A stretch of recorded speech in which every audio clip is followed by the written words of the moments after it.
They were waiting for a shuttle. The galaxy mocked human warships. Then humanity revealed its ultimate. The Kepteth Way station hung in orbit above a slow, orange gas giant, turning like a great metal wheel against a field of stars. It was one of the busiest transit hubs in this part of the galaxy. Ships from 100 worlds came and went every hour, dropping off cargo, picking up travelers, and refueling before their next long jump through the dark. Kestral Thorn 9 stood near a wide viewing window on the third ring of the station, watching the traffic outside. She was Veranthi, tall and thin, with a shell-like covering over her shoulders, and long fingers that clicked softly together when she was thinking. She was a trader by profession, and she had seen more alien ships in her life than most beings would see in 10 lifetimes. She liked to guess what species a ship belonged to just by its shape, long before the markings became clear. The Ilizar ships were easy. They were shaped like slow arrows, smooth and pale, with wide sensor wings that folded out like feathers when they moved through a system. The Cathal ships were boxier but still elegant, painted in deep reds and golds, built for trade and comfort rather than war. Even the smaller, newer species had ships with a certain grace to them, a sense that whoever built them had been building starships for centuries. Then there were the human ships. Kestral had seen one dock at the station 2 hours ago, and she still could not stop thinking about how strange it looked. It was blocky, gray, almost ugly, if she was honest with herself. No sweeping curves, no elegant lines, just flat armor plates bolted together like someone had built it out of shipping containers. It sat in its berth, like a tired old cargo hauler, venting steam from somewhere near the back, as if it could barely keep itself together. "That's the human patrol ship," said a voice beside her. She turned. It was Rennick O'Dye, a young Cathal merchant she had met a few times before on this same route. He was shorter than her, with smooth green scales and quick, clever eyes. He was grinning, the way Cathal did when they found something funny. "The Meridian," Rennick said, reading the name stenciled on the hull in blocky human letters. "Humans only joined the Concord 20 years ago, and this is what they bring to the table. Look at it. It looks like it was built by children playing with scrap metal." Kestral made a soft clicking sound, which was the Veranthi way of laughing without quite laughing. "I heard their homeworld only had one system of colonies, before they got faster than light travel from the Concord scientists. Before that, they were stuck on their own little blue planet for their entire history." "That explains it," Rennick said. "No wonder their ships look primitive. They didn't even design that hull, not really. Half of human technology is just other species' old tech, gifted to them so they wouldn't die out. I heard humans still argue with each other over borders on their own planet. One planet, and they cannot even agree on that. They fight a lot, from what I understand," Kestral said. "That is the story anyway. Loud, aggressive. Always ready for a fight, even against enemies far stronger than them. Aggressive but weak," Rennick said, shaking his head. "That is the worst combination. The Veranthi are calm and strong. The Cathal are calm and clever. Humans are neither calm nor strong. They are just loud." A soft chime rang through the station's air, and a calm voice spoke in the common trade language used across 100 species. "Attention. Passengers waiting for connecting shuttle service to the outer ring terminals. Departure has been delayed by approximately 40 standard minutes, due to routine inspection. We apologize for the inconvenience." Kestral sighed, the sound coming out as a low hum from a vent near her throat. She had been waiting for this shuttle for almost an hour already, hoping to catch a connection to a smaller trading post 3 systems away. Rennick groaned and slumped against the railing beside her. 40 more minutes, he said. "Wonderful. I suppose we have time to keep watching your ugly human ship then." "It is not my ship," Kestral said. "I have never even spoken to a human." "None of us have. Not really," Rennick said. "Not properly. They keep to themselves mostly, except for their diplomats. I heard there are 2 humans on this station right now actually. A pilot and some kind of official, waiting for the same shuttle as us, if the manifest board is right." Kestral glanced toward the manifest board on the far wall, where names and species scrolled past in glowing letters. She saw it a moment later. 2 names near the bottom of the passenger list for the same delayed shuttle. Zeth Calloway, listed as a diplomatic attaché. Mira Okafor, listed as shuttle pilot, off-duty. "There," Kestral said, nodding toward a bench near the window, further down the ring. "I think that is them." Two humans sat on the bench, and Kestral studied them the way she studied every new species she met, cataloging details out of habit. They were smaller than Veranthi, and their skin came in a range of shades she still found interesting after all these years of alien contact. The male, presumably the diplomat named Szeth, wore a plain dark uniform, with a small emblem on the shoulder, a stylized shape of a bird in flight over a blue and green globe. The female wore a flight jacket, the kind pilots wore, with patches sewn onto the sleeves. She had her boots up on the bench, and her eyes closed, as if the delay did not bother her at all. "They look so small," Rennick whispered, though not quietly enough, "and soft. No scales, no plating, nothing. I do not understand how a species like that survives long enough to build starships." "Determination, probably," Kestral said. "That is what the reports say. Humans lack natural defenses, so they compensate with tools and stubbornness." "Stubbornness will not stop an energy weapon," Rennick said. At that moment, the human diplomat, Szeth, seemed to notice them watching. He looked over, and to Kestral's slight surprise, he smiled and gave a small wave, the human way of greeting someone across a distance.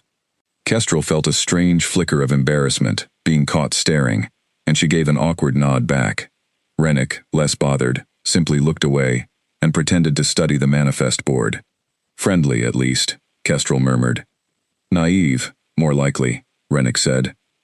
"A diplomat who waves at strangers on a station full of 100 different species he knows nothing about. That is either very brave or very foolish." Kestral did not answer. She turned her attention back to the window, where more ships continued to move through the traffic lanes outside.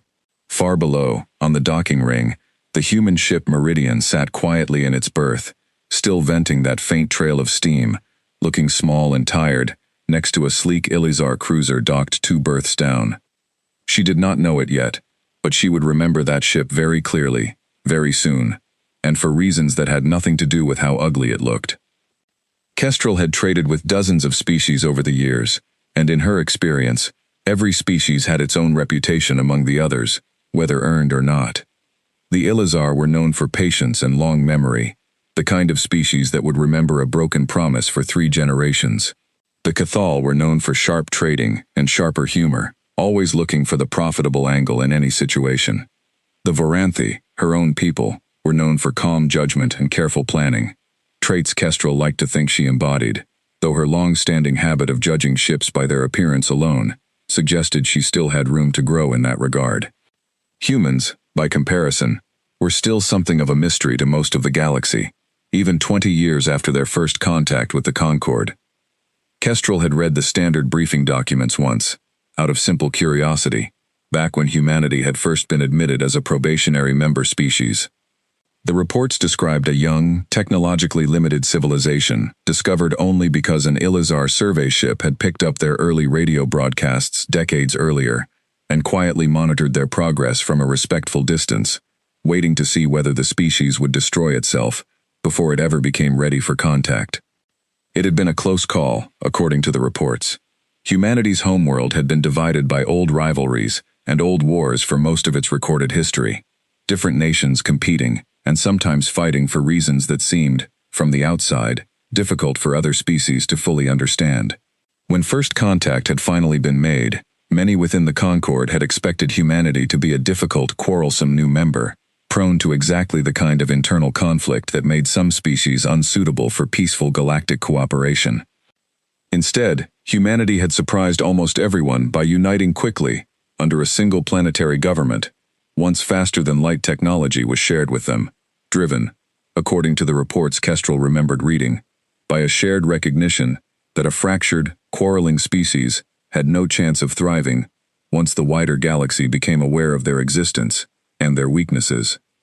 It was, Kestral thought, a strange kind of wisdom, the sort that only came from staring very closely at the alternative and deciding it was unacceptable.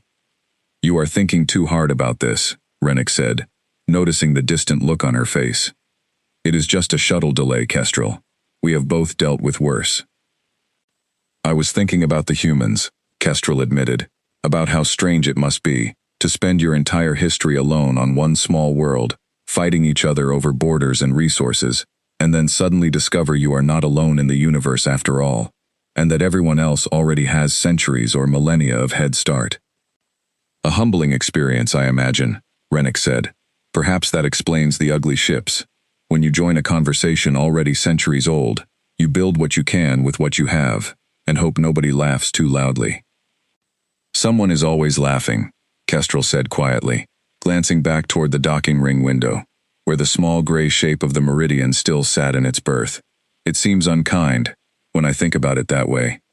Rennick shrugged, the gesture somehow managing to look apologetic despite his earlier mockery. I did not mean unkindness, only observation. Every species finds something to mock about every other species. It is simply how strangers become familiar with one another, I think. A little mockery, a little curiosity, and eventually, understanding. Kestral was not entirely certain she agreed, but she let the matter rest, turning her attention instead back toward the crowded concourse, where dozens of other travelers from a dozen other worlds continued to wait, unaware and unbothered, for a shuttle that had not yet arrived, and unaware entirely of what was about to fall out of the dark sky above them. The station's security office sat on the lower ring, closer to the docking bays, staffed mostly by a rotating crew of Ilizar officers who handled most of Kepteth Way Station's day-to-day problems. It was usually quiet work. Smugglers trying to sneak contraband through customs. Drunk crew members getting into fights in the lower bars. Occasional mechanical failures that needed an engineering team. Today, it was not quiet. Officer Dessa Renholt, an Ilizar with pale feathers and sharp, watchful eyes, sat at her console and frowned at the readings coming in from the station's long-range sensors. A ship had dropped out of hyperspace at the edge of the system almost 20 minutes ago, far outside the normal approach lanes, and it had not sent any identification signal. She tapped the console, running the signature through the station's database. No match, no registered flight plan, no response to hails. That is strange, she muttered to herself. Her supervisor, a heavy-set Alizar named Tolvash Greywing, leaned over her shoulder to look at the screen. Unregistered contact, no beacon, he said. Probably just some independent freighter too cheap to pay for a proper transponder license. Happens more than you would think. Maybe, Dessa said. But something about the sensor return bothered her. The ship's mass reading was large, larger than most freighters, and its engine signature did not match any civilian design in the database. She flagged it and kept watching.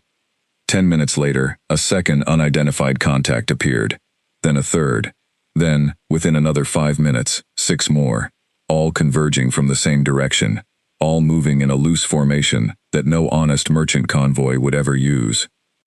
Dessa felt her feathers rise slightly along the back of her neck, an instinctive Ilizar reaction to danger. Tolvash, she said, her voice tight. You need to see this. He looked, and his relaxed posture vanished immediately. 9 contacts, he said. Moving in formation. That is not a convoy. That is a fleet. Should I sound the alert? Not yet. Get me a clearer read on those engine signatures first. I want to know who we are dealing with, before we panic 60,000 civilians on this station. Dessa's fingers moved quickly across her console, pulling data from every sensor array the station had. It took almost 3 minutes, an agonizingly long time, when 9 unidentified ships were closing on your position. But finally the analysis came back, and when she read it, her stomach dropped.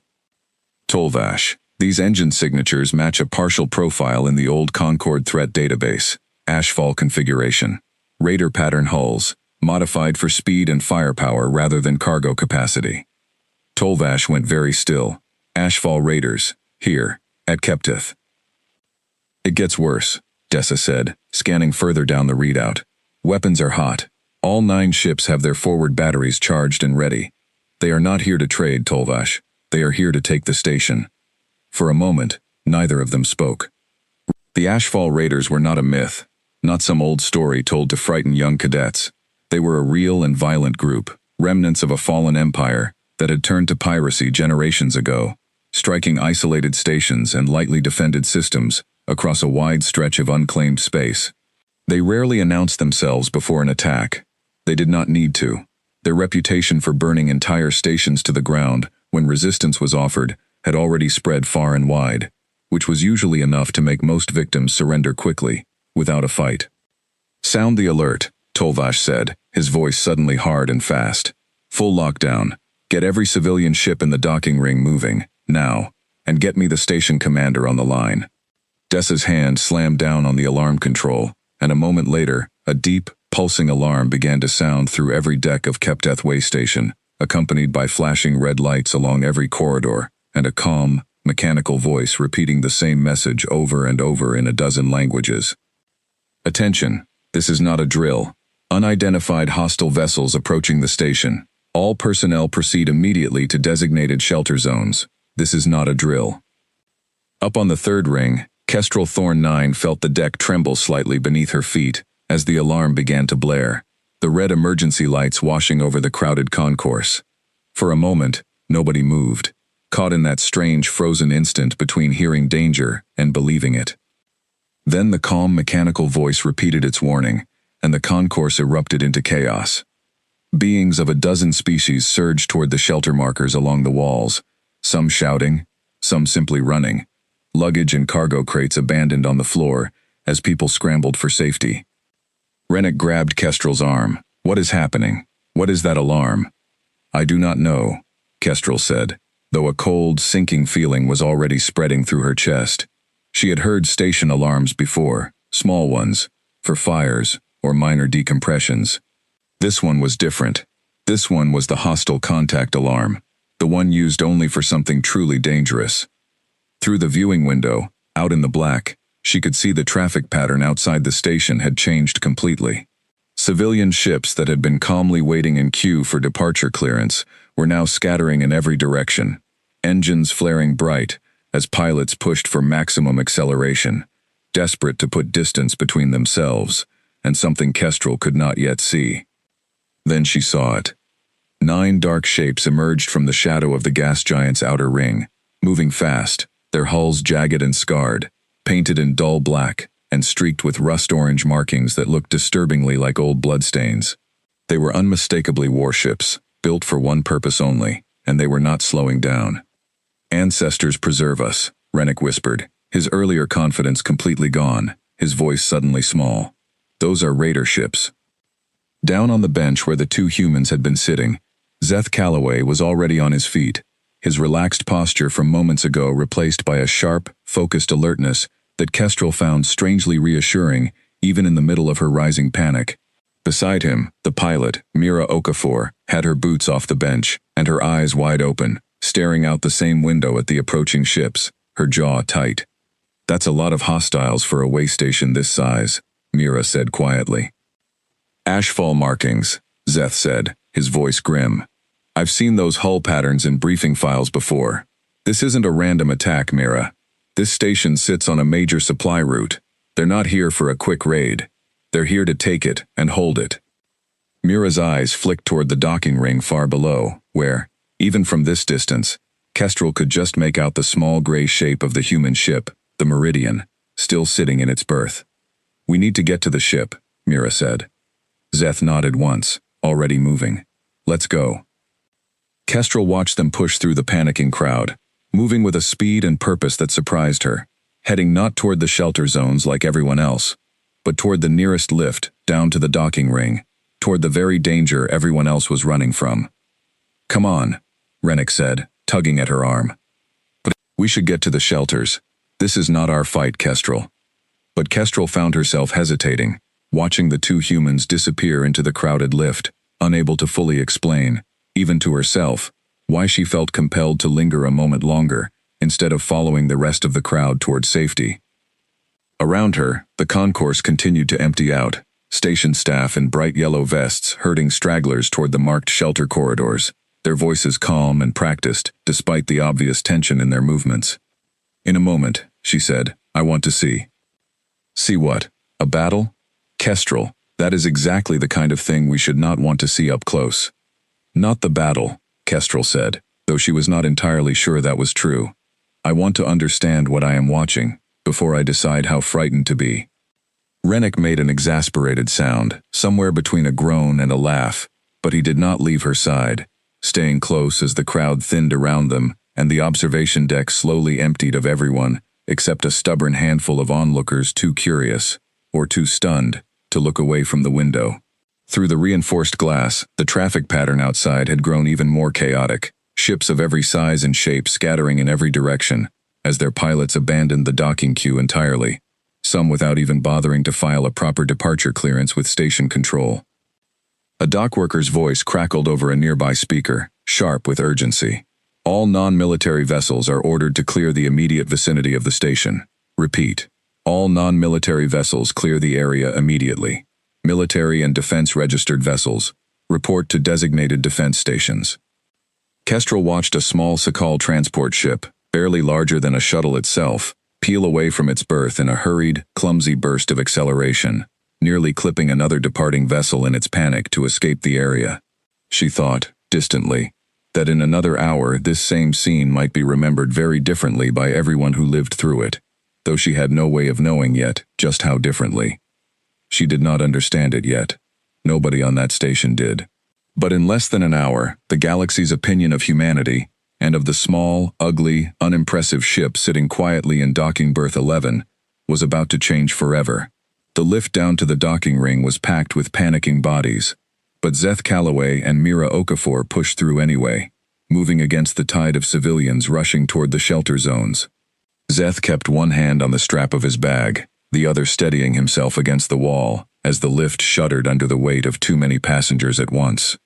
"Comms are jammed," Mira said, tapping at the small device on her wrist. "Somebody's already running interference. Has to be the raiders." "Figures," Szeth said. "Standard ashfall tactic. Cut off communication first, then hit the defenses while everyone is confused and cannot coordinate." The lift doors opened onto the docking ring, and the noise hit them immediately. A chaotic mix of alarms, shouting dockworkers, and the roar of engines as ship after ship undocked in a desperate rush to escape. Cargo crates lay abandoned on the deck. A Cathal merchant crew was arguing loudly with a dock official, trying to force their ship out of its berth ahead of the queue. Mira grabbed Szeth's sleeve and pointed. "There, berth 11. They ran. The Meridian sat exactly where they had left it, blocky and gray, still venting that faint trail of steam near the rear stabilizers. Up close, it looked even less impressive than it had from the observation window, its hull scratched and worn from years of use, patched in places with plates that did not quite match the surrounding metal. But the boarding ramp was already lowering as they approached, and a voice called out from the top of it. "Captain wants you both strapped in within 90 seconds, the voice said. It belonged to a young man in a maintenance jumpsuit, leaning out of the airlock. "We're prepping for emergency undock." "Copy that," Mira said, already sprinting up the ramp. Szeth followed, glancing back once at the chaos on the docking ring before the airlock sealed behind him with a heavy, reassuring thunk. Inside, the Meridian's corridors were narrow and utilitarian, lit by strips of white light, the walls lined with exposed conduit and pipe that most alien ship designers would have hidden behind smooth paneling. It was not elegant, but everything about it looked solid, built to survive, not to impress. On the bridge, Captain Ria Solano sat in the command chair, her dark hair pulled back tight, her eyes scanning 3 separate displays at once. She was younger than Szeth had expected the first time he met her, but nothing about her manner suggested inexperience. She looked like someone who had done this before, many times, and had never once panicked while doing it. "Diplomat and pilot, accounted for," Ria said without turning around. "Good timing. Strap in, both of you. This is about to get loud." "Captain, station security is calling for all combat-capable vessels to assist in the defense," said the ship's tactical officer, a broad-shouldered man named Okonkwo Bassi, from a console near the front of the bridge. 9 hostile contacts, ashfall configuration, closing fast. Station shields are up, but their weapons batteries are outdated, decades out of certification. They won't hold long against a raider fleet. Ria's jaw tightened. "Options. We could undock and run," Okonkwo said. "Nobody would blame us. We're 1 ship against 9, and this isn't even our jurisdiction. Or we buy the station time to get its shields reinforced and its civilians into the shelters, and hope reinforcements are already on the way." Mira, strapping into a jump seat near the back of the bridge, spoke up. "Captain, I flew supply runs through this sector 2 years ago. Nearest Concord defense fleet is at least 6 hours out at best speed. We buy time, or nobody's coming to buy it for us." Rhea was quiet for a moment, watching the tactical display, where 9 red markers were closing steadily on the pale outline of Kepteth Way station. 60,000 civilians lived and worked on that station. Traders, families, workers, children, people who had nothing to do with whatever grudge the Ashfall Raiders carried against the wider galaxy. "Okonkwo," Rhea said finally. "Signal the station. Tell them the Meridian is standing by to assist in station defense." "Captain, with respect," Okonkwo said carefully. "We are one patrol vessel. Our main batteries are not built for a fleet engagement of this size." "I know what our main batteries are built for, Lieutenant," Rhea said, a faint, tired smile crossing her face. "Signal the station, and get me a channel to Fleet Command. Priority override. Authorization, Solano 79 Delta." Okonkwo blinked, then quickly turned back to his console, his fingers moving fast. "Aye, Captain, sending now." Zeth, still strapping himself into a seat near the wall, exchanged a glance with Mira. He did not know what authorization code the captain had just used, but he recognized the tone in her voice, the particular calm that came just before someone did something very deliberate and very dangerous. "Captain Solano," Zeth said carefully, "as the diplomatic officer aboard, I should ask, for the record, exactly what we are about to attempt. If I am going to explain this to Concord officials afterward, I would rather not do it blind." Rhea glanced back at him, a faint, tired smile touching the corner of her mouth. "We are going to hold a defensive position between the station and the Raider fleet for as long as our shields allow it, Mr. Calloway. That is the honest answer. Everything else is classified above my pay grade to explain in detail, though I suspect you will understand it well enough once it happens." "That is not entirely reassuring," Zeth said. "It was not meant to be reassuring," Rhea said. "It was meant to be honest. Priya, bring us about. Heading 317. Best possible speed." "Aye, Captain," Priya said, her hands already moving across the flight console, with the ease of long practice. The Meridian's engines thrummed beneath the deck plating, a deep vibration that Zeth felt through the soles of his boots as the ship accelerated away from the station and out toward the approaching Raider fleet. Mira leaned toward Zeth, keeping her voice low. "For what it's worth, I've flown with Captain Solano twice before, on training exercises. She does not make reckless calls. If she thinks we can hold, we can hold." "I appreciate the confidence," Zeth said, though his eyes remained fixed on the tactical display, where the 9 red markers representing the Raider fleet continued their steady approach toward the station's outer ring. "I would appreciate it more if I understood exactly what we were waiting for." "So would I," Mira admitted quietly. On the main display, the Raider fleet's formation began to shift as the Meridian closed the distance, several of the enemy ships adjusting course slightly, clearly registering the presence of a single Concord-affiliated vessel moving to intercept them. Okonkwo's console chimed with an incoming hail, and he glanced toward the captain. "Captain, we are being hailed, unencrypted, open channel." "Let's hear it," Rhea said. A harsh, distorted voice crackled through the bridge speakers, deep and guttural, carrying an unmistakable note of amusement.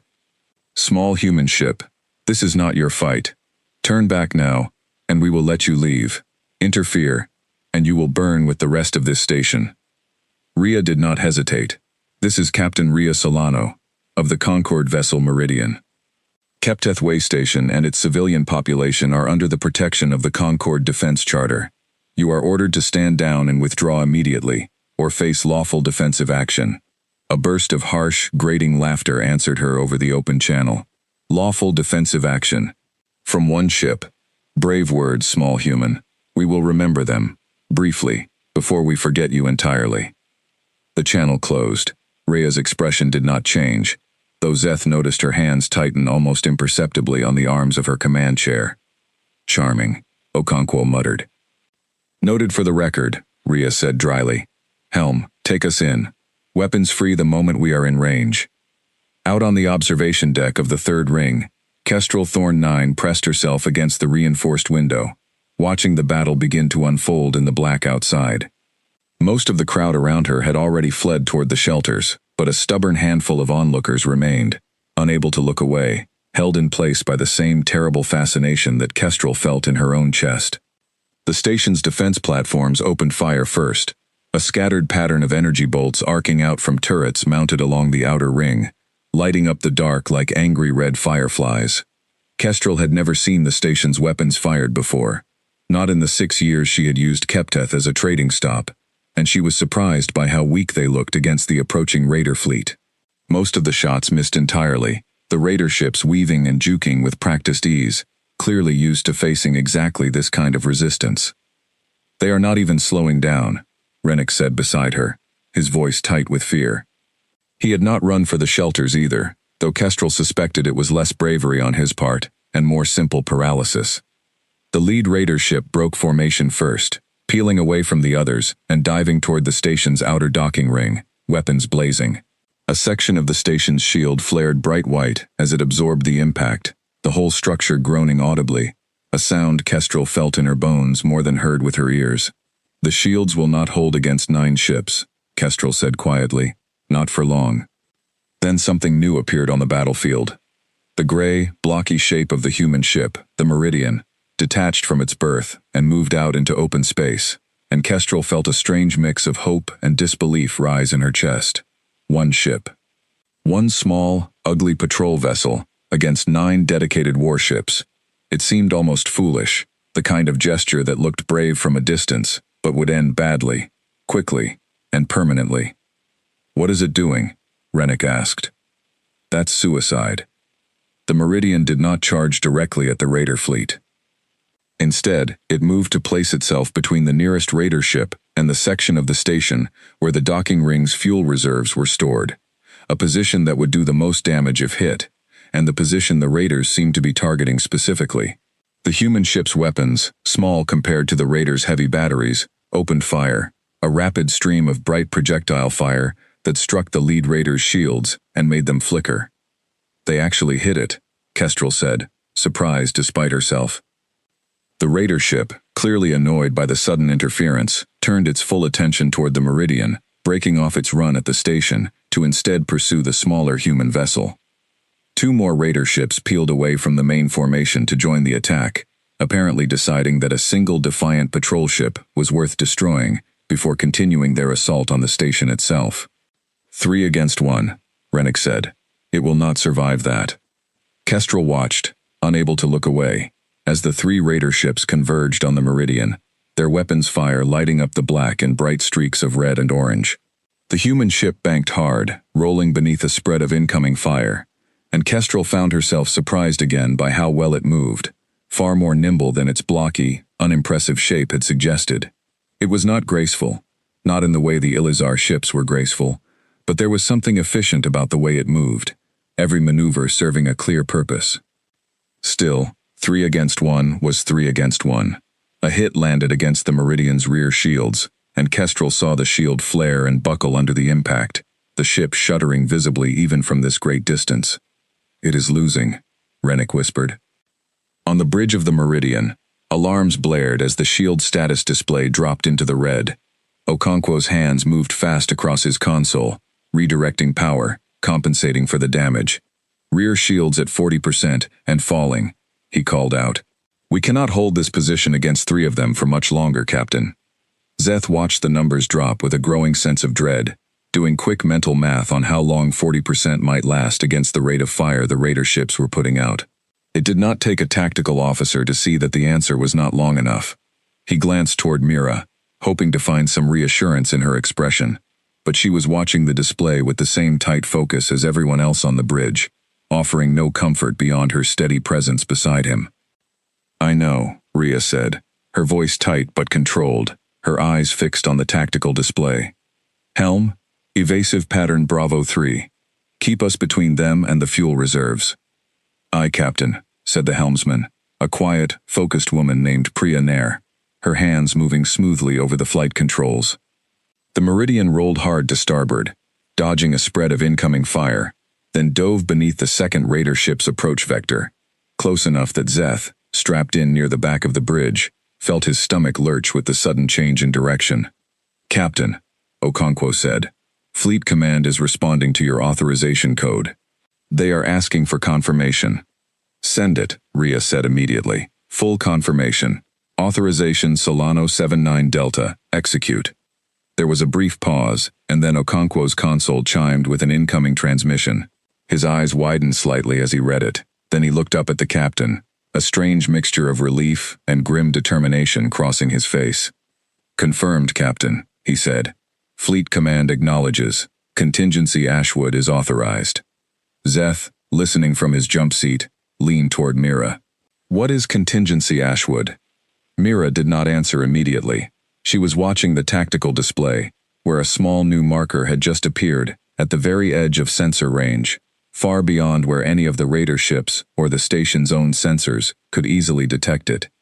"I don't know exactly," she admitted quietly, "but I've heard rumors. Every Concord fleet officer has heard the rumors, even if nobody official will confirm them. Something about a program humanity has been running since we joined the Concord, something we never talk about with the other species." On the tactical display, the Meridian shuddered again as another hit landed against its weakened shields, the ship rolling hard to avoid a follow-up strike. Rhea's hands gripped the arms of her command chair, her eyes never leaving the display, watching the timer that had just appeared in the corner of her screen, counting down steadily from 4 minutes and 30 seconds. "Hold the line," Rhea said, her voice carrying clearly across the bridge. "Calm, despite the chaos. Calm, despite the shield levels dropping further into the red with every passing second. Just a little longer. Everyone hold the line." Outside, on the observation deck of Kepteth Way Station, Kestral Thorn 9 watched the small gray ship take another brutal hit, its hull scorched along one side, and she felt certain, absolutely certain, that she was about to watch it die. She had no idea that, at that very moment, something else was already moving through the dark, far beyond the edge of what any sensor on the station could detect, answering a call that had been sent the instant Captain Rhea Solano spoke a single authorization code. Beside her, Rennick had gone very quiet, his earlier confidence and easy mockery completely replaced by wide-eyed, silent tension.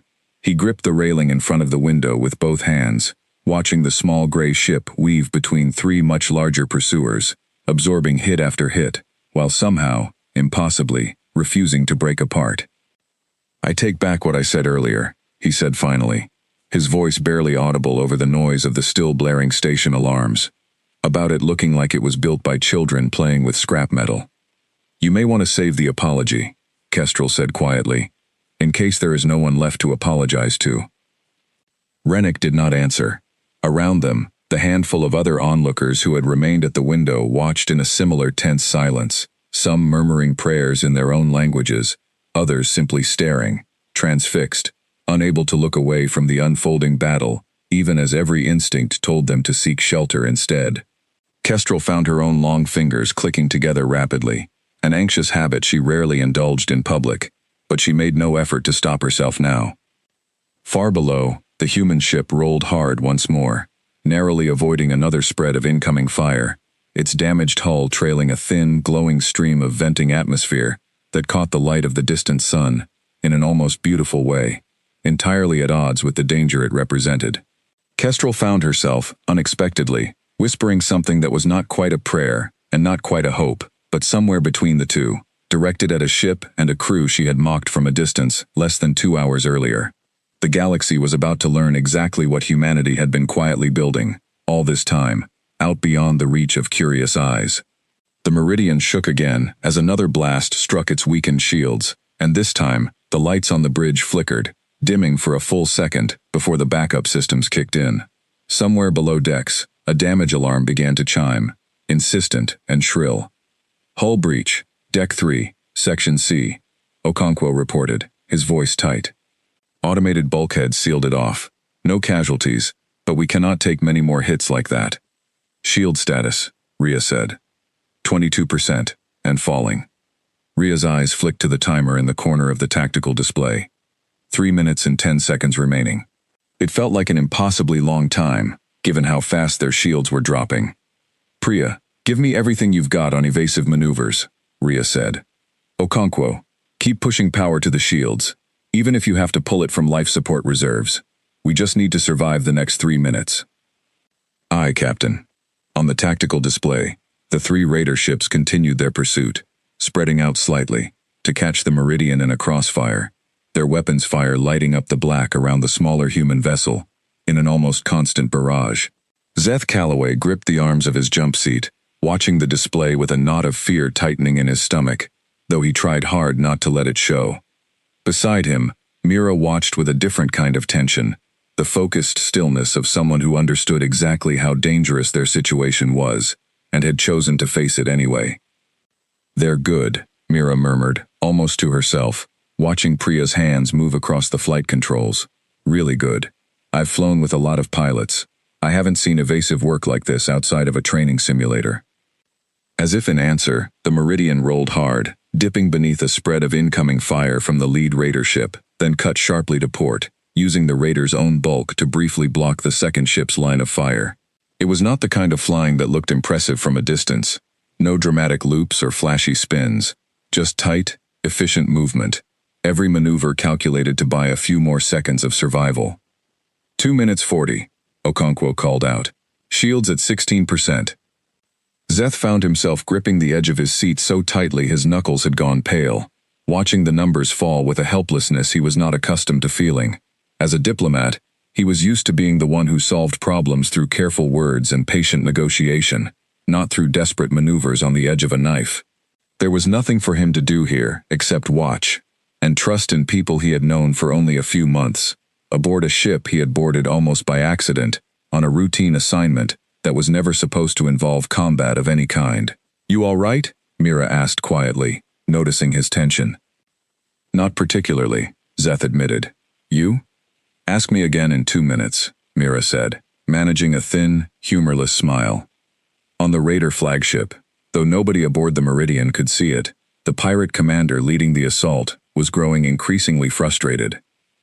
His name, if it mattered to anyone beyond his own crew, was Grath Osson, a broad, scarred creature of a species that had once ruled a small stellar empire before its collapse generations ago left his people scattered and desperate, turning many of them toward piracy, simply to survive. He had led raids on dozens of stations across this stretch of space, and none of them had ever put up this kind of resistance from a single small ship. "Why is that thing still flying?" Grath growled, watching his own tactical display. "Concentrate all fire. I want it destroyed, now." His weapons officer, a nervous smaller creature crouched at a nearby console, hesitated. "Commander, our shots keep missing. Its evasive pattern is unusual. Nothing like Concord military doctrine we have data on." "I do not care how it flies," Grath snapped. "Hit it." He turned away from the weapons officer, studying his own tactical display with growing irritation.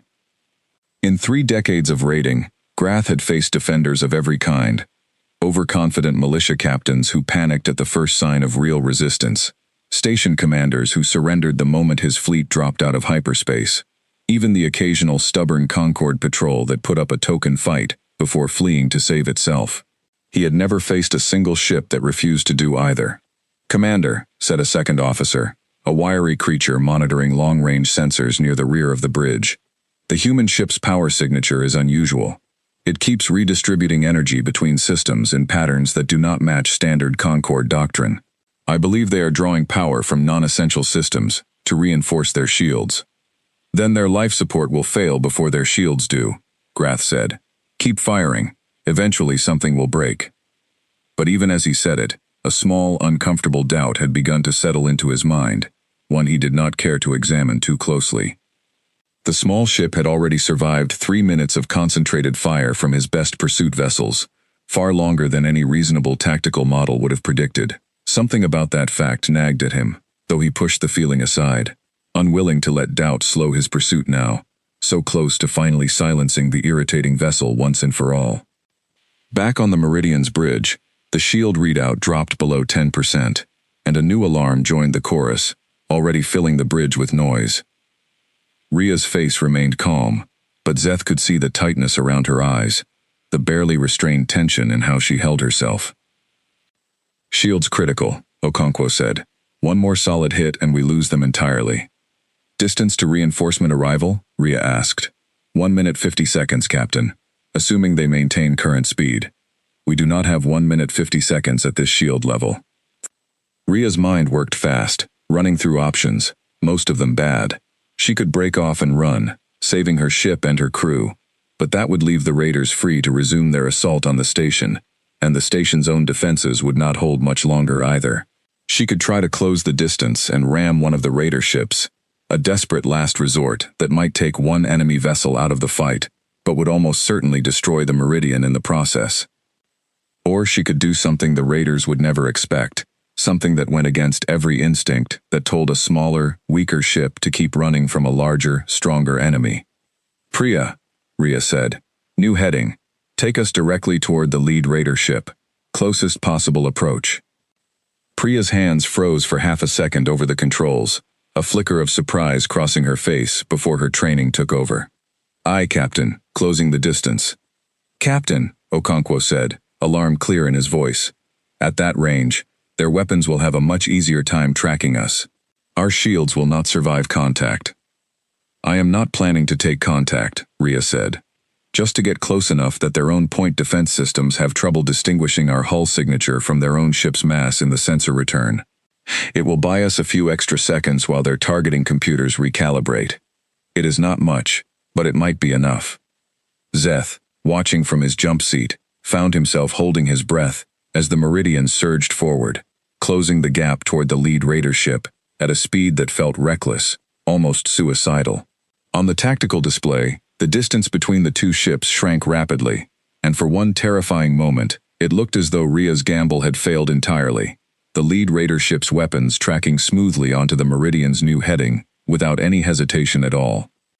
Then, at the very last possible moment, Priya rolled the ship hard, skimming past the raider vessel, at a distance so close that Zeth could see, through the forward viewport, the pitted, scarred surface of the enemy hull rushing past in a blur.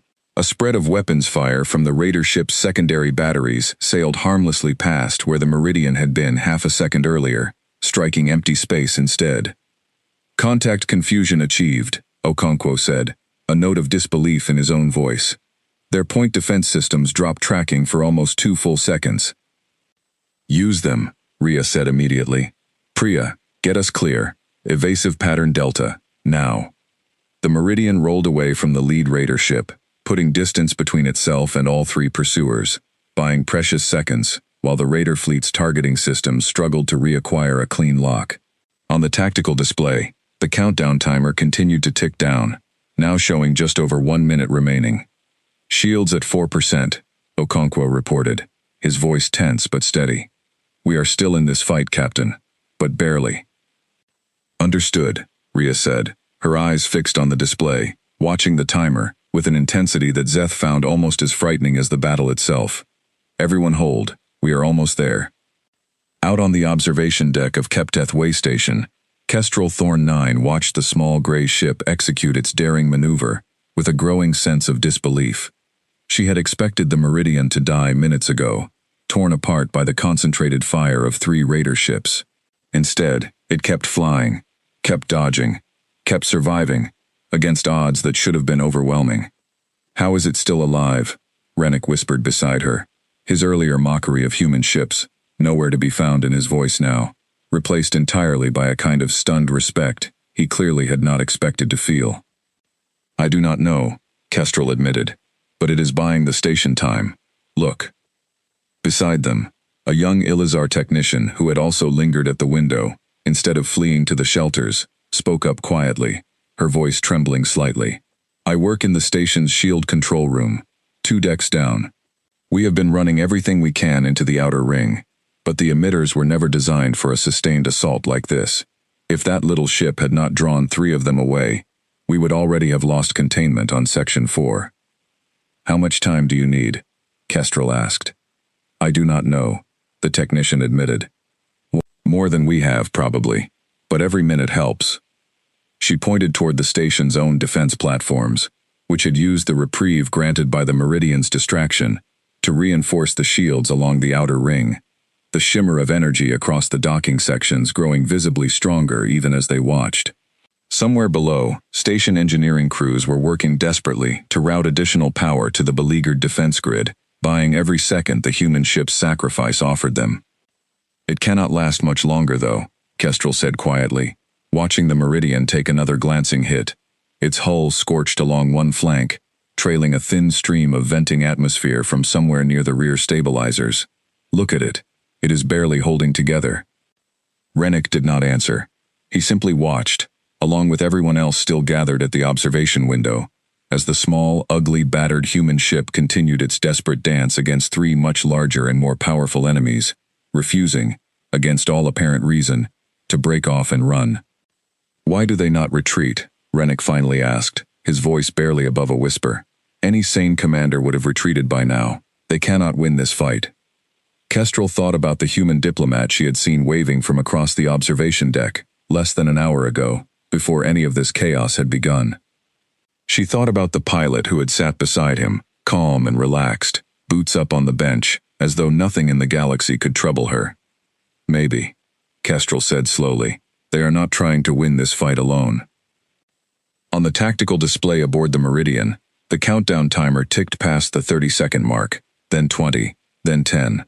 Rhea Solana watched it with an expression that had shifted, subtly, from grim determination to something that almost looked like relief. "Captain," Okonkwo said, his voice suddenly sharp with surprise, "I am reading new contacts, multiple new contacts, entering the system at the very edge of long-range sensors." "How many?" Rhea asked, though something in her tone suggested she already knew the answer would be good news. Okonkwo stared at his readout for a long moment, running the numbers twice to be certain, before he looked up, a slow, fierce grin spreading across his face for the first time since the battle had begun. "All of them, Captain," he said. "It looks like all of them." "Confirm that count," Rhea said sharply, though the fierce grin spreading across her own face suggested she already trusted the number. "Confirmed, Captain," Okonkwo said. "The 4th Expeditionary Flotilla. All 40 vessels, exactly as scheduled. Estimated time to engagement range, 90 seconds. Zeth felt something loosen in his chest that he had not even realized was tight, a knot of fear he had been carrying since the first raider ship broke away from its formation to pursue them. Beside him, Mira let out a long, slow breath, some of the tension draining visibly from her shoulders for the first time since the alarm had first sounded across the station. 90 seconds, Zeth repeated. "Captain, forgive me, but our shields are at 4%. Can we survive 90 more seconds?" "We are about to find out," Rhea said, though her tone had shifted, the grim determination of the last few minutes, softening into something closer to controlled anticipation. "Priya, keep us moving. Do not let them get a clean shot. Not now. Not when we are this close." Priya's hands moved with fresh urgency across the flight controls, guiding the battered Meridian through one final series of desperate maneuvers, dodging and weaving between the three pursuing raider ships, whose own weapons fire seemed to grow more frantic and less accurate with every passing second, as though even their attackers could sense that something had fundamentally shifted in the battle's momentum. On the raider flagship, Grath Osson stared at his own sensor readout in mounting disbelief, watching as 40 new contacts resolved with terrible clarity out of the darkness at the edge of the system, moving in a formation too precise, too disciplined, to belong to anything but a serious, well-trained military force. Out in the black, far beyond where the raider fleet's own sensors could yet detect them, a formation of ships began to emerge from the dark edges of the system, moving with a speed and precision that no pirate crew, no matter how experienced, had ever encountered before. The galaxy was about to see, for the very first time, exactly what humanity had been quietly building all these years, hidden just beyond the edge of curious eyes. Grath Osson felt the shift in the battle before his sensors even confirmed it. It was an instinct built over decades of raiding, a survivor's sense for when the balance of a fight was about to change. He turned toward his tactical console, already dreading what he would see. "Report," he snapped. His weapons officer's voice cracked slightly as he spoke. "Commander, we are reading a large number of new contacts entering the system. Human configuration. I am counting 40 vessels, Commander. Possibly more. Sensors are still refining the count." The bridge of Grath's flagship went silent for a moment, the kind of silence that came from disbelief rather than calm. 40 ships. Kepteth Way Station was a mid-sized trade hub, valuable but not important enough, in Grath's estimation, to warrant this kind of overwhelming response. Nothing about his intelligence reports had suggested humanity kept a fleet of this size anywhere near this sector. "That is not possible," Grath said. "Humans do not have 40 combat vessels in this entire region of space. Our intelligence was thorough." "Perhaps our intelligence was wrong, Commander," said a third officer, an older gunner, who had served with Grath since the earliest days of his command, when their small raiding band had consisted of only 2 stolen freighters and a handful of desperate crew. "I have raided Concord border systems for 11 years. I have never once seen human forces respond to an attack with anything more than a single patrol ship, sometimes 2. This is different. This is not a patrol response, Commander. This is a prepared response." Grath's mandibles clicked together in an anxious, unconscious gesture, a habit from his own species' equivalent of nervous tension. A prepared response means they expected an attack. "Or it means they are always prepared," the older gunner said quietly, "and simply choose not to show it, until they must." Grath had no answer for that. He watched the new contacts on his display. 40 precise, disciplined shapes, closing the distance with a speed his own ships, built for hit-and-run raiding rather than sustained fleet engagement, could not hope to match. "Commander, the fleet is broadcasting an identification signal now," the weapons officer said, his voice growing more unsteady with every word. It identifies as the 4th Expeditionary Flotilla, Sol Concord Navy." Grath stared at the display, watching the new contacts resolve into clearer detail as they closed the distance, and for the first time since he had taken command of his own raiding fleet, he felt something close to genuine fear settle into his chest. The approaching ships did not look like the blocky, unimpressive patrol vessel that had been harassing his forces for the past several minutes. These were larger, sleeker in their own utilitarian way, bristling with weapons emplacements, moving in a tight, disciplined formation that spoke of serious training and serious purpose. "Break off the attack on the station," Grath said quickly. "All ships, regroup on my position. Prepare for—" He never finished the order. Aboard the Meridian, the bridge crew watched the tactical display with a mixture of relief and fierce pride as the arriving fleet spread out across the battle space, moving to encircle the raider ships with practiced, efficient precision.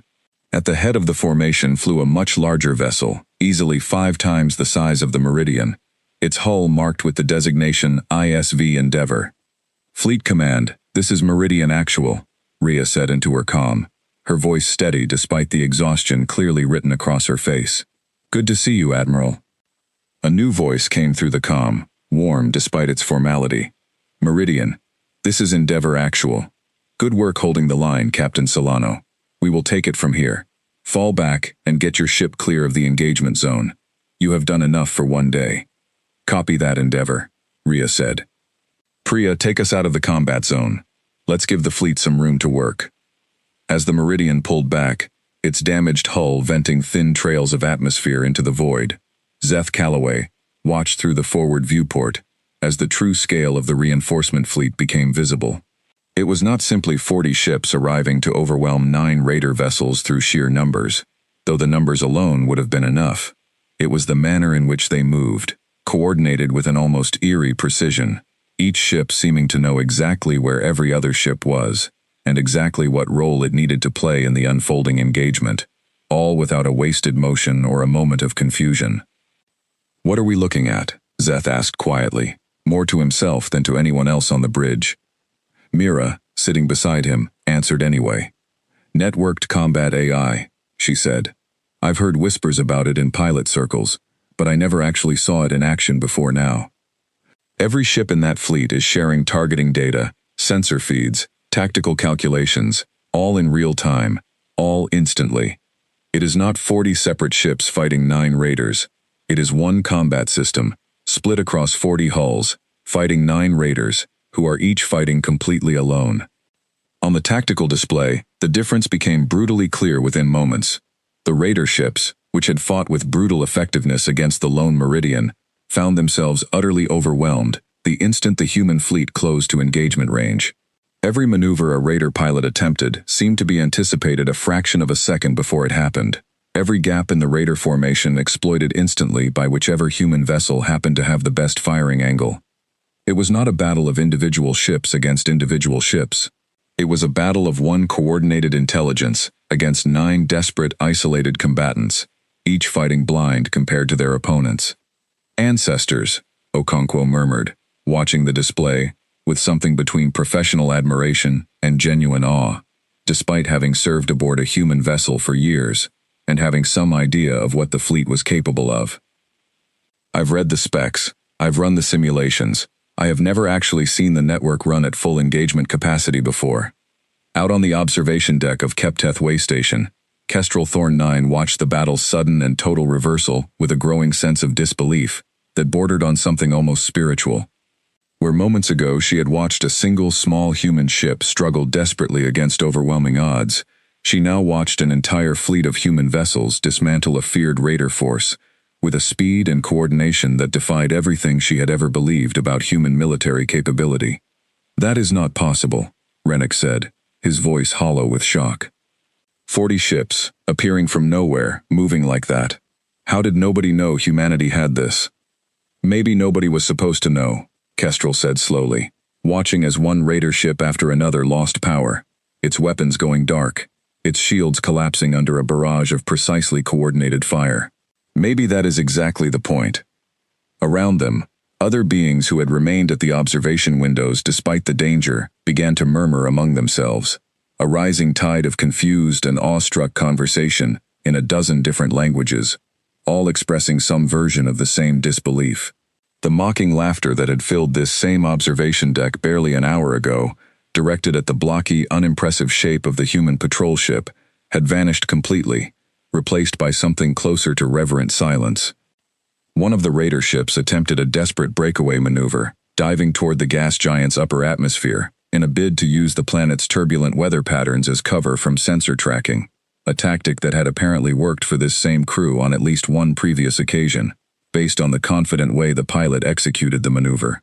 2 human vessels peeled off from the main formation to intercept, closing the gap with a calm, unhurried precision that suggested the maneuver had already been anticipated, perhaps even simulated in advance, long before the raider pilot ever attempted it. "They know our tactics," the older gunner said, watching the intercept unfold on Grath's own display. "Commander, I do not think this is our first appearance in their threat assessments." Grath said nothing, watching in grim silence as his fleeing ship was quickly boxed in, its engines disabled by a precise strike that left the hull otherwise intact, a level of restraint and control that unsettled him more than outright destruction would have. These were not gunners simply trying to kill as many raiders as possible. These were gunners executing a plan, methodically, exactly as intended, with almost no wasted shots and no unnecessary damage. One by one, the raider ships either surrendered, their weapons and engines disabled by precise, almost surgical strikes from the human fleet, or attempted to flee back toward the edge of the system, only to find their retreat routes, calmly and efficiently, cut off by ships that seemed to have anticipated exactly where they would try to run.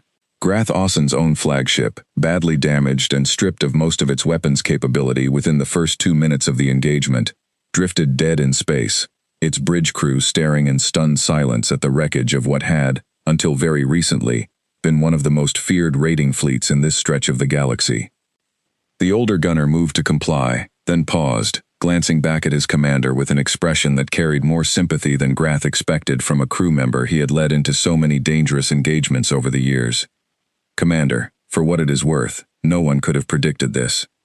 Our intelligence on human capability was consistent with every other raid we have run against Concord border systems for over a decade. That is little comfort now," Grath said, watching through the forward viewport as one of the human vessels drew closer, its weapons trained but not firing, waiting patiently for his crew's formal surrender. "We believed the stories, the same stories everyone in this sector believed. Weak ships, weak resolve.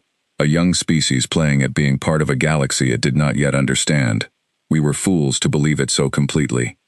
"Perhaps," the gunner said, "or perhaps humanity simply wanted us to believe it, Commander, and made very sure we had every reason to." Grath said nothing further, watching in grim silence as his ruined flagship drifted, powerless, among the wreckage of what had, until very recently, been the most feared raiding fleet in this stretch of the galaxy. "Signal them," Grath said finally, his voice hollow with defeat. "Tell them we surrender. Tell them Tell them whatever they want to hear. Aboard the Endeavour, Admiral Teresa Nkemelu watched the final moments of the engagement from her command chair with the calm, practiced patience of someone who had overseen dozens of similar operations, though none, perhaps, with quite this level of public visibility. The battle had lasted less than 4 minutes from the moment her fleet arrived, a fact that would undoubtedly find its way into military histories and public reports across 100 different worlds within the next several days. All hostile vessels neutralized, Admiral, reported her tactical officer, a sharp-eyed man named Dario Fenn. 2 destroyed outright, 7 disabled and requesting surrender terms. 0 casualties among our own fleet. Good work, all of you, Teresa said, allowing herself a small, tired smile. Signal the station. Let them know the threat has been neutralized, and that we will be coordinating with their security forces on prisoner transfer and salvage operations. Aye, Admiral. Casualties among the raider crews? Teresa asked. Minimal, Admiral. Our strikes targeted engines and weapon systems specifically, per standard engagement protocol. Enemy crews are largely intact, and will be processed according to Concord prisoner of war conventions once transferred. Teresa nodded, satisfied. It had been a deliberate part of the doctrine from the very beginning, one she had argued for personally during the program's earliest planning sessions years ago. Precision over annihilation, wherever precision was possible. Destroying an enemy fleet outright was easy, given the network's coordination advantages. Disabling it cleanly, minimizing casualties even among hostile forces, required considerably more discipline and considerably more restraint. It was a harder standard to meet, but Teresa had always believed it mattered, both for the crews who had to live with the memory of the battle afterward, and for the reputation humanity would carry into every future encounter across a galaxy that was, whether it always seemed like it or not, still watching and still judging. Teresa turned her attention to a secondary display, where a live feed from Kepteth Way Station's own public sensors showed the aftermath of the brief but decisive engagement, the wreckage of raider ships drifting silently among the calm, orderly formation of her own fleet. She had commanded the 4th Expeditionary Flotilla for almost 6 years now, ever since the program that built it had first moved from theoretical planning into active deployment, and she understood, perhaps better than most, exactly what today's engagement represented. For 20 years, since humanity had first joined the wider galactic community, the other species of the Concord had seen only a small, cautious fraction of what human engineering and human military doctrine were truly capable of producing. They had seen the individual patrol ships, blocky and unglamorous, built for durability and function rather than elegant appearance, and they had drawn their own conclusions about human capability from that limited glimpse. Few outside a small circle of Concord military leadership, and fewer still outside humanity's own government, understood that those individual ships were never meant to be judged alone. They were nodes, pieces of a larger system, one designed from the very beginning around a philosophy that had guided human military thinking since long before humanity ever left its own solar system.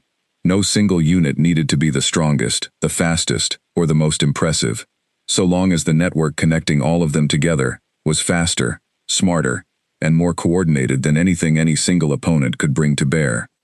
Today, for the first time in a public engagement witnessed by dozens of species across a busy interstellar way station, that network had been allowed to show exactly what it could do.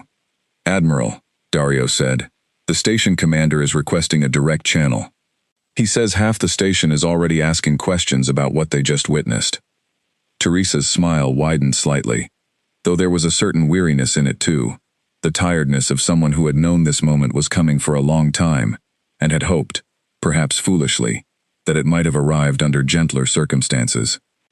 Open the channel, she said. It seems the galaxy has some questions for us. In the hours after the battle, Kepteth Way Station slowly returned to something resembling normal operation, though nothing about the atmosphere on board felt quite the same as it had before the alarm sounded.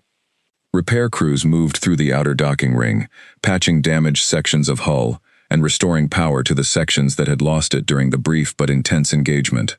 Civilians who had huddled in the shelter zones began to emerge, cautious at first, then increasingly curious, as word spread of exactly what had happened outside the station's windows while they hid.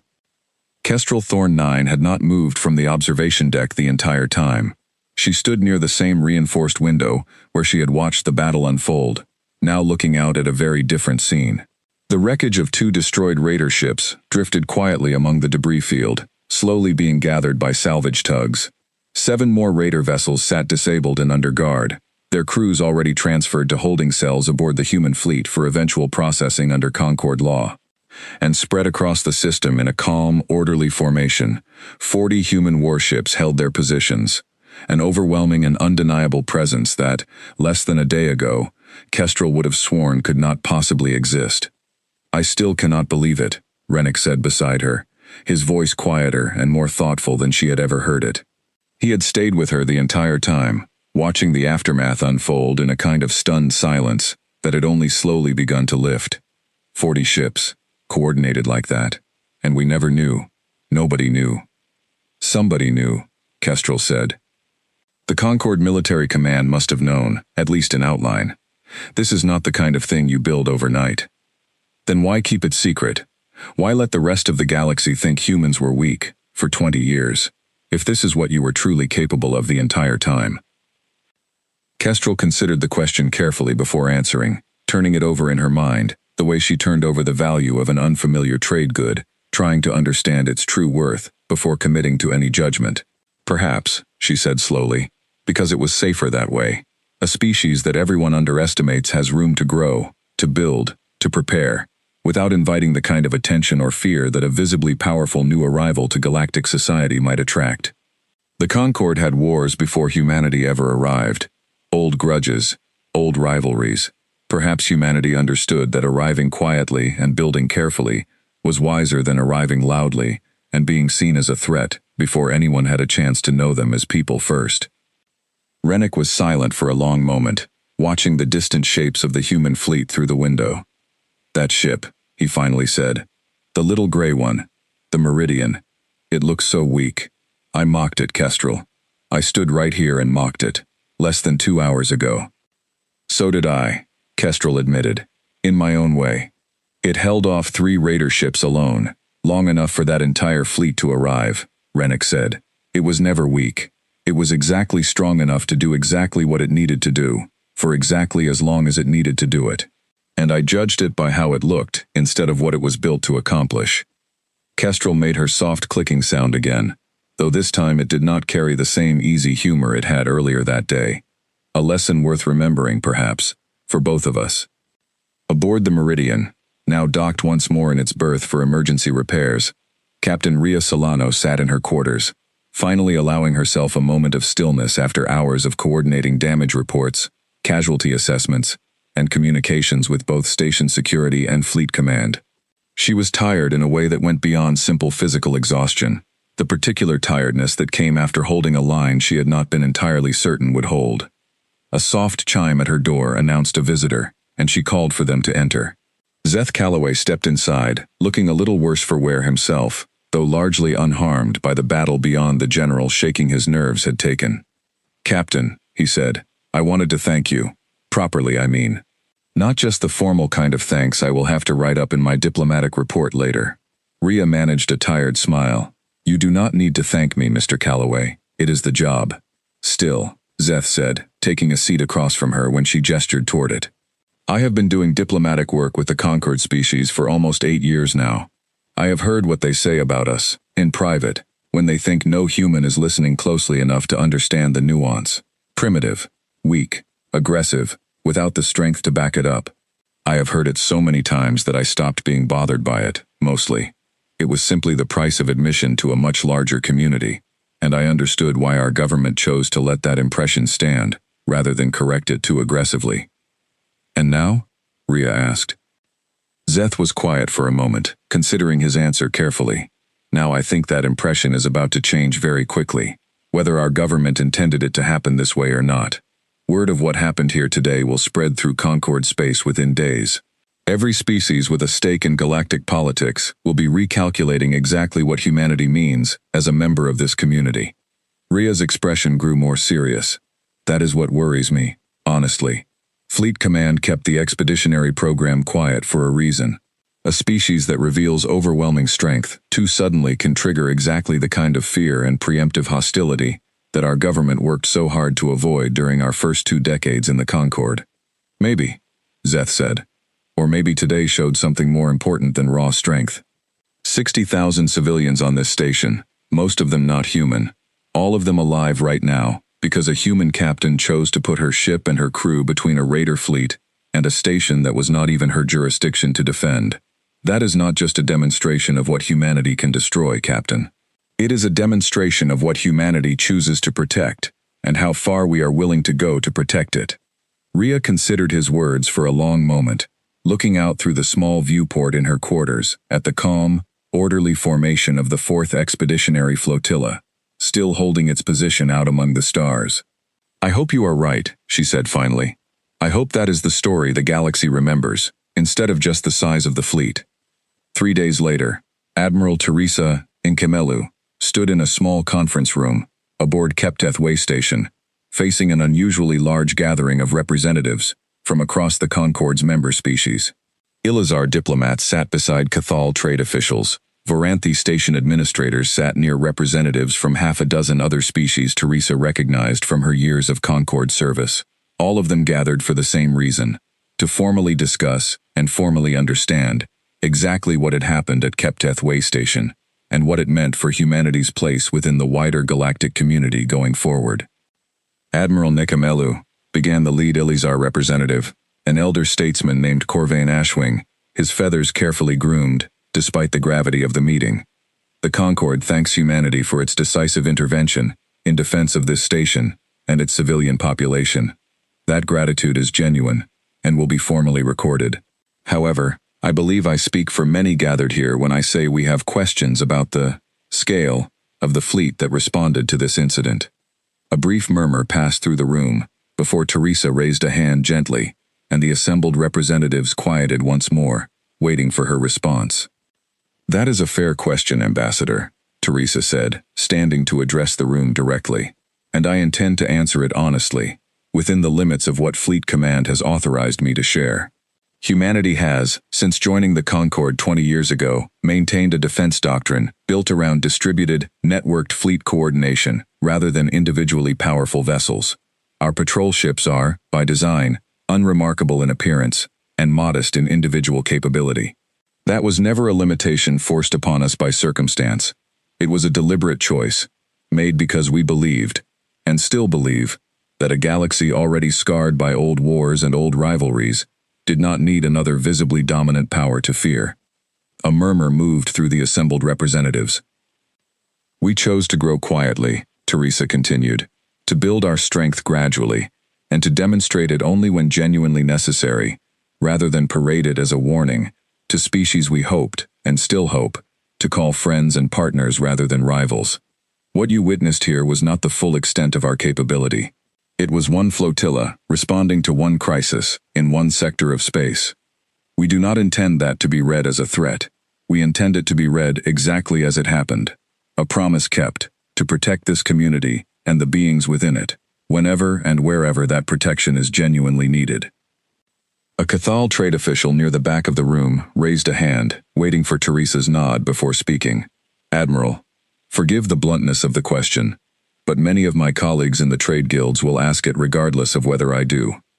If humanity has been holding back its true military strength for 20 years, how can this Concord trust that you are not still holding back further capability beyond what we saw here today?"